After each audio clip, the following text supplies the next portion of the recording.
नमस्कार। आप सुन रहे हैं न्यूज़ पॉइंट पॉडकास्ट और मैं हूं आपके साथ सुषमा। कुछ सवालों के जवाब बड़े मुश्किल होते हैं।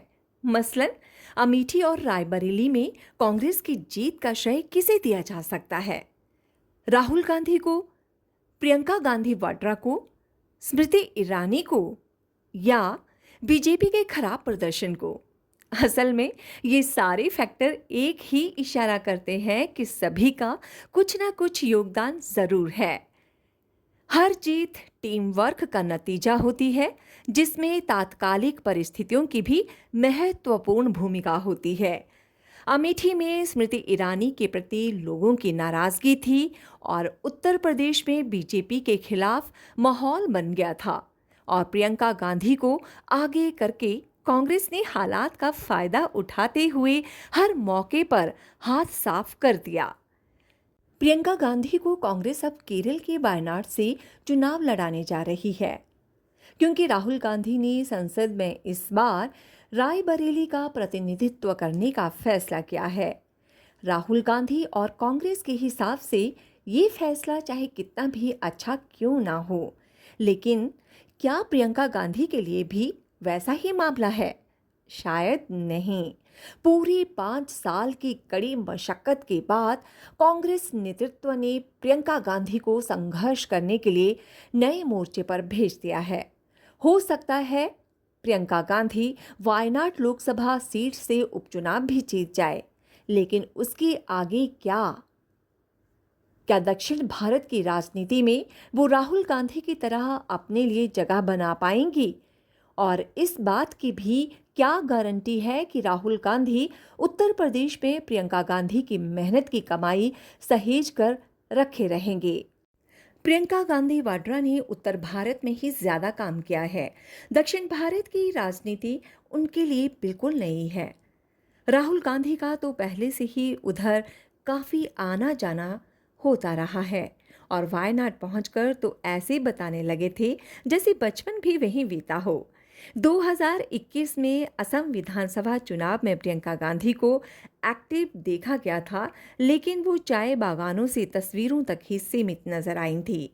जैसे यूपी चुनाव के दौरान धान के खेतों में महिलाओं के साथ खाते पीते और बात करते देखी गई थी। 2019 में वायनाड में भी उनकी भूमिका रायबरेली और अमेठी जैसी नहीं थी।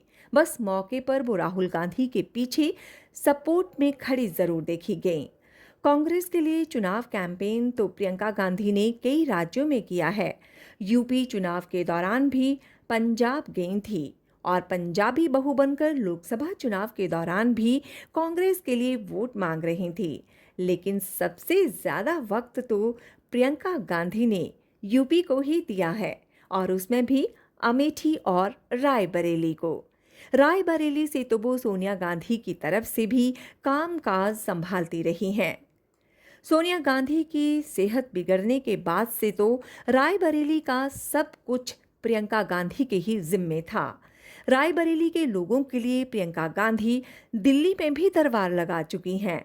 सफल होने में भले ही प्रियंका गांधी को 5 साल लग गए, लेकिन अमेठी को बीजेपी से छीन लेना कोई मामूली बात तो है नहीं। वो भी तब जब चुनावों से पहले रायबरेली को बचा पाना भी कांग्रेस के लिए टेढ़ी खीर मानी जा रही थी। 2019 के आम चुनाव में प्रियंका गांधी ने कांग्रेस महासचिव के तौर पर औपचारिक रूप से कामकाज संभाला था, और तब अमेठी में राहुल गांधी की हार ने भी प्रियंका की साख पर ही बट्टा लगाया था, क्योंकि वो उनके निगरानी में हुआ पहला मामला था। 2022 के हिमाचल विधानसभा चुनाव में भी प्रियंका गांधी ने अपने घर से कांग्रेस के कैंपेन की निगरानी की थी। अपने घर को तो प्रियंका गांधी ने शुभ बना लिया, लेकिन अमेठी स्मृति ईरानी के घर पर हार का दाग लगा दिया। ये ठीक है कि यूपी में बीजेपी के पक्ष में माहौल नहीं था, लेकिन अमेठी की जीत भी कोई थाली में सजाकर कांग्रेस को थोड़ी ही मिली है। एक कांग्रेस कार्यकर्ता केएल शर्मा को मैदान में उतार कर उनकी जीत सुनिश्चित करना कोई आसान काम तो नहीं ही था, और प्रियंका गांधी ने खुद को साबित तो किया ही। रायबरेली की बात करें तो सोनिया गांधी अपनी तरफ से संदेश देती रहीं और राहुल गांधी भी आते जाते ही रहे। ये तो प्रियंका गांधी ही हैं जिन्होंने शुरू से आखिर तक डेरा डाले रखा और अपने वादे के मुताबिक जीत कर ही दिल्ली लौटे। उत्तर प्रदेश में राहुल गांधी और अखिलेश यादव के बीच प्रियंका गांधी ब्रिज का काम करती रही हैं। 2017 में कांग्रेस और समाजवादी पार्टी के बीच गठबंधन प्रियंका गांधी ने ही कराया था, जिसे बाद में राहुल गांधी और अखिलेश यादव ने तोड़ डाला था। अब अखिलेश ने भी दिल्ली का रुख कर लिया है। जैसे 2022 में आजमगढ़ लोकसभा सीट छोड़ी थी, अब करहल विधानसभा सीट छोड़ दी है। यानी अब वास्तव में वो अपने लिए पिता की तरह केंद्र की राजनीति में जगह तलाश रहे हैं। हो सकता है अखिलेश यादव को लगता हो कि यूपी में सत्ता हाल फिलहाल नहीं मिलने वाली, तो समय क्यों बर्बाद किया जाए। वैसे भी सत्ता में आने तक यूपी तो कोई और भी देख लेगा। लखनऊ में उनकी टीम है ही और डिंपल यादव भी मौके पर मौजूद रहेंगी ही। मुश्किल तो तब आएगी जब कांग्रेस को अखिलेश यादव के इरादे समझ में आएंगे। प्रधानमंत्री बनने का ख्याल तो उनके भी मन में ही होगा। पिता की अधूरी हसरत पूरा करने की बेटे की कोशिश तो होनी ही चाहिए। और अगर प्रधानमंत्री पद के मुद्दे पर अखिलेश यादव और राहुल गांधी स्वार्थ टकराया तो क्या यूपी में सपा कांग्रेस गठबंधन बच पाएगा। रायबरेली अपने पास रखकर राहुल गांधी ने दक्षिण भारत में अपने राजनीतिक विरोधियों के आरोपों को सही साबित कर दिया है। सवाल ये है कि तब क्या होगा अगर वायनाड के लोगों ने उपचुनाव में अपनी नाराजगी जाहिर कर दी।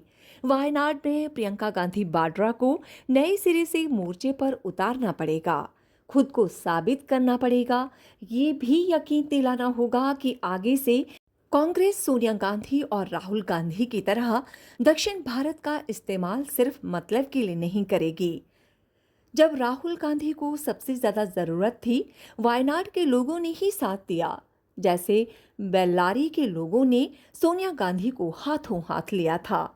ऐसा क्यों लगता है कि जिस तरह प्रियंका गांधी को CWC की बैठकों में दूसरे महासचिवों के साथ दूर बिठा दिया जाता है, कांग्रेस ने बिल्कुल वैसे ही यूपी से केरल भेज दिया है। क्या कांग्रेस में मेहनत का ऐसा ही इनाम मिलता है? क्या गांधी परिवार में राहुल और प्रियंका होने का यही फर्क है? सुनते रहिए न्यूज़ पॉइंट पॉडकास्ट, आपकी आवाज़।